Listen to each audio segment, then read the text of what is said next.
So this game is, I think, the final game for this team before the playoffs, and this is against one of the really good teams in the league. They ended up, I think, third or something. They're always really talented, and I really think that they're probably the best team in the league. It's just they don't try all that hard all the time. So whenever you're playing against them, like, they have so much talent, they have so many like skilled players that played solid hockey and like growing up and everything, that you can't give them any room. And if you do, they play around. Like, you saw you'll see some passes in here that are just like ridiculous, and they have guys that can actually absolutely wire the puck. They're a team that you always have to be in the playoffs too, which makes it even harder because then they try a little bit more, but they sometimes play with like their food. I mentioned this a lot, where if they get a lead, they kind of take their foot off the gas. It didn't totally happen here, but they're really good and they're really hard to play against. So it's always a really good challenge. Also going to talk about this glove a little bit at the end, just because this is something I was going to be using throughout the playoffs, and I changed my mind, I think, after this game, or I believe was like the real notice of it. So I'll talk about that a little bit at the end as well. So a slightly different thing here. These are the GoTech like base layers, and the idea of them is to help with like growing poles and your hips and everything. And they have a tightened piece. You can see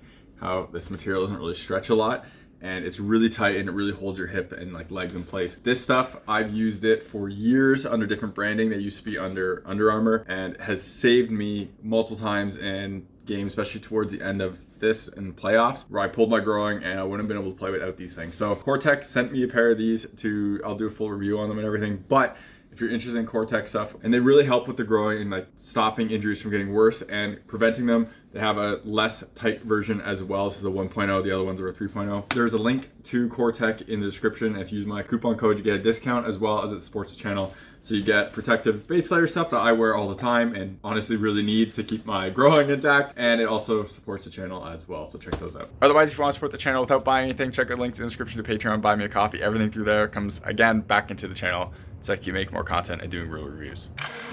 Y'all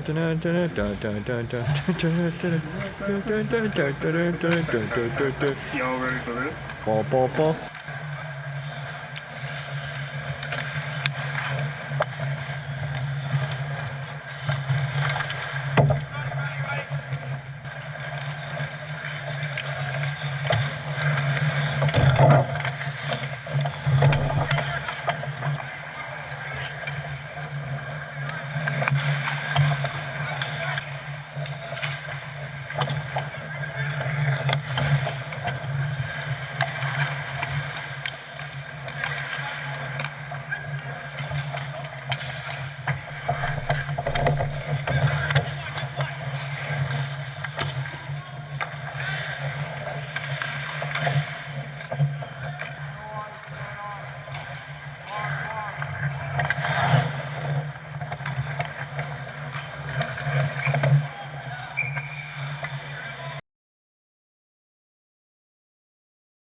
So as you could see, it was a kind of a close game, but there's just like a few defensive mistakes that like really cost us, and they have so much talent. I also got lucky with like a couple crossbars of just absolute rockets, and there's only so much you can do. The first goal is like my D just coughs up the puck right in front of me and goes in. How do you play this? Do you just drop instantly when your D does a spitterama like 5 feet from you? Because then if the guy dekes around you, you just score anyway. So I couldn't react fast enough from him giving it up and the guy instantly putting it in. So it is what it is. And then they scored right after that too on a shot that like basically went right here. So it hits here and it kind of turns my glove and it goes in between my pad and I couldn't squeeze it.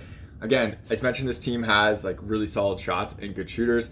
This is the case. Now I didn't stop this correctly. Like I didn't move correctly. I was off balance when I dropped and everything, and I just didn't stop it. It's one I kind of want. But again, good shooters and they can pick their spots really well. It's one of the reasons why when people always say, oh, you have to keep your glove up here, because you get when like anyone scores up here, which isn't that often, but when they do, people always say you have to change your glove positioning. And if you play against these guys and you keep your glove up here all the time, they're scoring low pad all the time, like constantly. It's always going to happen.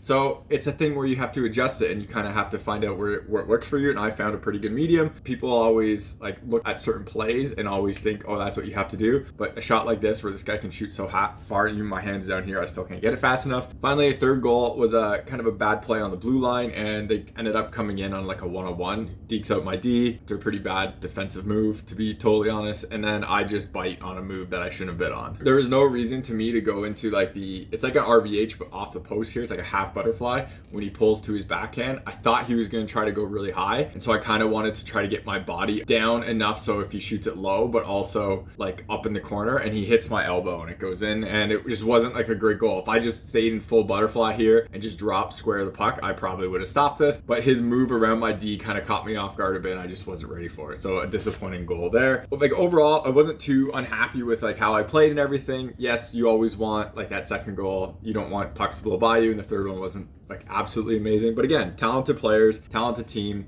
and like I made a bunch of saves I was pretty happy about, and it's just like for this team that result isn't that bad. Unfortunately, this team is going to play this Buds team in the playoffs, so that is going to be a certain challenge as well, so you have to check out those coming in. And now for this glove bit. So this obviously the GNetik 5 or V glove, I like this glove a lot. I liked the 4 a lot, and I used the 4 in playoffs with a wrist brace before, and it was like fantastic, and with a wrist brace, and it didn't feel that great. But I used the 4 before previously, like I think before this year, for like every game in the playoffs. I had to wear a wrist brace again because my wrist kind of, if I play too much, and I kind of injure my wrist a bit because of tendonitis. The 4 kind of worked a bit with the wrist brace. This one kind of works with the wrist brace, but it's not the best, and it's kind of awkward, as well as it kind of hurts a bit. So the game after this, I tried a 600 clone glove, and you'll see that video coming up. I decided to go with that one because it hurt a lot less, and honestly I caught like a few pucks in that game and it felt good, where this one I let in one, so it was kind of in my head a bit as well. But just that glove feels better with the wrist brace on than this one does, so I went with that one. And while I was trying to get this one kind of ready for this team and for all my teams, the next game was really kind of the decider for me, where I was like, nah, I'm gonna stick with that 600. I love this glove and it's fantastic. It's just like the thumb is a little bit flatter than I would prefer to, and just the way the strapping works, it just wasn't quite nice enough when you have to wear that brace as well. You're watching HockeyReviews.ca.